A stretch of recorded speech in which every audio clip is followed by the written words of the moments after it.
guys, welcome to Millennial Money. I am Alexandra Gonzalez, and we're in for another interesting episode. And of course, it's featuring the one and only Robert Kiyosaki. We all know Robert as the best-selling author of the #1 personal finance book of all time, Rich Dad, Poor Dad. But I'm happy to announce that he just released his new book, Fake. Fake Money, Fake Teachers, Fake Assets. You can get your copy by following the link in the description below. One thing millennials are craving is the truth, and Robert's going to give us just that.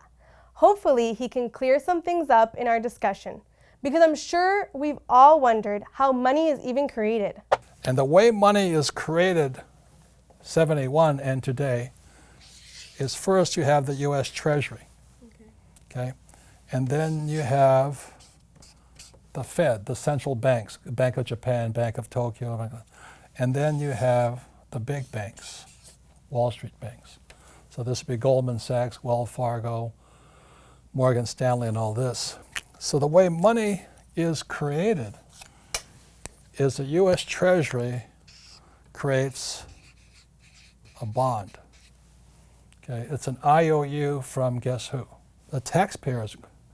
That's why they screw the working class. So this bond goes to the Fed or the European Central Bank or the Bank of Japan. This is fake money today. And then this guy send money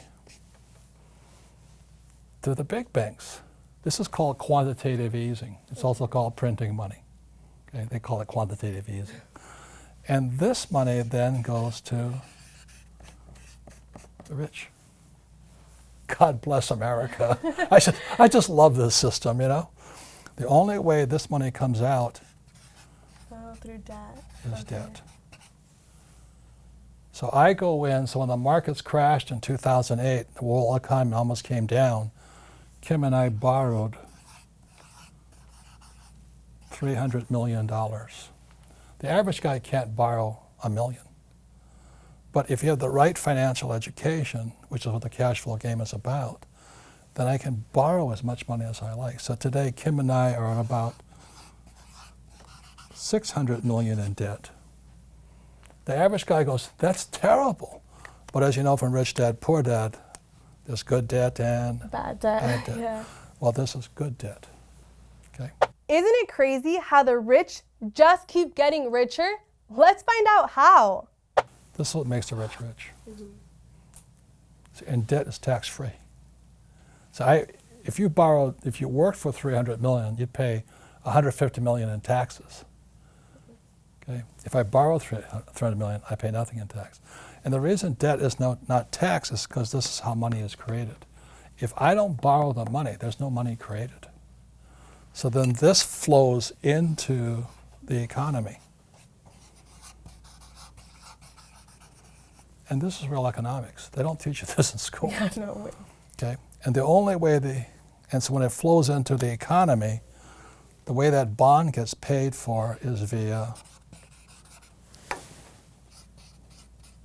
taxes. So this is the poor and middle class. They pay the taxes, and that pays for this. Ta-da! Yes, you have been screwed.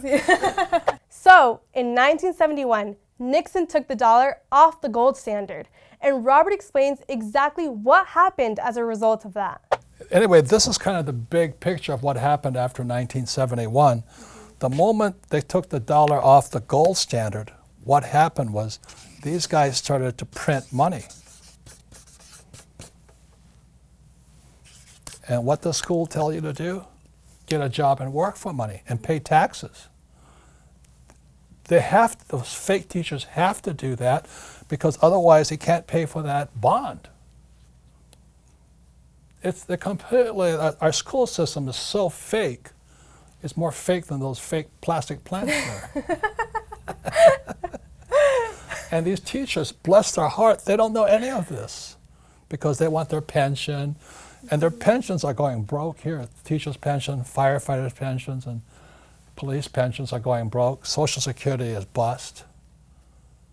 You know, it's a tragedy with no as fake money, fake teachers, fake assets. Socialism is a buzzword we're hearing all over the media, and we'll be diving into that in a minute.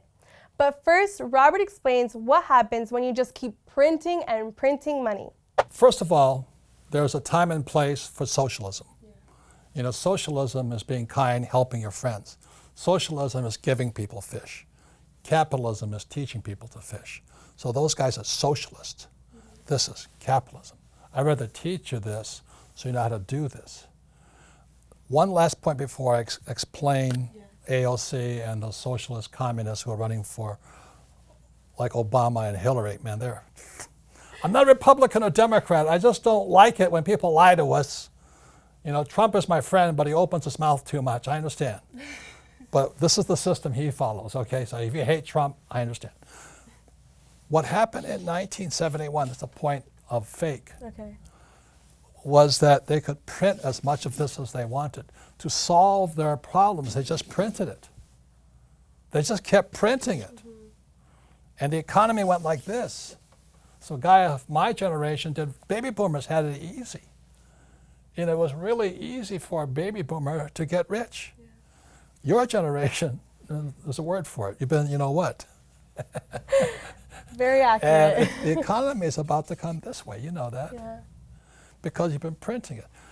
So the mistake that school does, they tell you to work hard for money. Why would you work hard for money when they're printing it?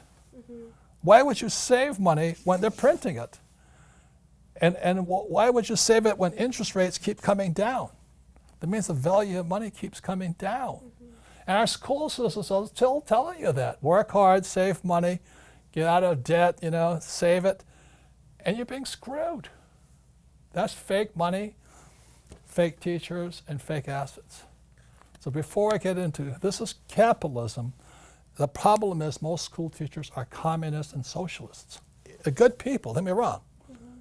Most of my family are communists and socialists. They want the government to take care of people. And that's AOC, and that's Elizabeth Warren and Bernie Sanders. There's nothing wrong with that. But every system where the people are not educated collapses. Look at Venezuela right now. Oh my God, it's terrible. Next, Robert explains how the monetary system would look if the US was a socialist society. This is capitalism. I love this system. I make a lot of money, I use a lot of debt, I pay no taxes. It's a wonderful system. But this is socialism here. It's very similar. So the same thing is you have the Treasury, US Treasury, right? And then you have the Fed, or the central bank, and then you have the big banks. So what socialism is they want to write a bond, they print the money, don't give them the money. Ta-da! And they want to give it to that's socialism. It's also communism. So it goes to the people. Today they have UBI, Universal Basic Income. This guy Chang out of California, hardcore commie, Asian guy. Give everybody $1,000 a month. It's not going to fix the problem, Then you get free education, free health care. And I agree with this stuff. But it's not going to fix the problem. And you keep doing this here, and the rich sit out here, and they don't really care because they're a different system anyway. The trouble with this here is they have to keep printing money. Listen up, millennials, because we're about to touch a sensitive topic. We're here to discuss how exactly we got into this student debt crisis mess. So every student loan person should know this, is that in 2009, President Obama changed the system. Up until 2009, the banks paid the student loan. The banks created it, so the money went this way. So what happened is what Obama did was he cut these guys out because he's a socialist, communist, and all that. And then it became student loans. became an asset of the US Treasury. So the Treasury now creates this money. The banks don't get any of this money. So why did Obama did that? Today, this is $1.6 trillion in America. It is the biggest asset of the US government in student loan debt, the worst type of debt possible. So what the socialist communists did was they screwed the students. The capitalists screwed the old guys like me through pensions and 401ks and IRAs, and then they screwed you guys through student loans. In this next clip, unfortunately, we talk about what's happening right now in Venezuela and what's happening in America. And that's exactly what we're seeing in Venezuela right now. I mean, it was the richest country. It is still the richest. It is. And then I have all my friends and their parents, they left Venezuela with their businesses because the government wanted to tell them how much to price their products, and they weren't able to provide for their family in that situation. Right. So they left, and now all that's left is poverty. You know, they're killing each other over anything that's free, and so they didn't learn to work for their money, but they wanted equality, you know. And now you know who the teachers, you know who sent teachers into Venezuela? Cuba. They teach communism. The same thing happens in America. We're teaching communism today. And that's what AOC, Beto O'Rourke and all this is. They want to get rid of these guys. And I don't blame them because they're rich and getting rich. But they want to give it straight to the people now. So the two things that happens, generally this goes to hyperinflation. This had happened in about 1920. And that brought Hitler to power and all this. They just started printing money. Germany did. So we're going here, or we're going here. And the reason I teach and I say what I do, you know, there's a place for this. Most of my family are here. Most of my family, they're highly educated people, really good people. Nothing. So I'm going to have to pay. So I don't blame people. You know, healthcare is a huge expense. When they say there's no inflation, that's not true. Food has gone up, housing's gone up, education's gone up. But they lied, the government lies to us. All right, guys, brace yourselves because we're about to see how Robert explains what's going on in the economy with a balloon. If our economics teachers were real teachers, they'd be teaching bubble economics because this is bubble. So the reason FAKE starts in 1971, rather than work for money, the US government and the central bank could print money. So this is what happens. After 1971,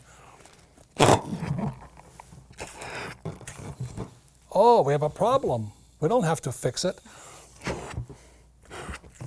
Oh, we can just keep printing more money. Everything was fine. In '87, there was a stock market crash. Because what happens when the bubble goes like this? Everything looks good. Stock market goes up, jobs are plentiful, housing is plentiful, people are happy. So '87, the market crashed, but nothing happened. There was no depression, there was no recession, because they could, until the year 2000, when the dot-com went, and so it almost, so they stopped it. And so we entered a kind of a global recession. And rather than fix the dot-com mistake, because they just printed more of it.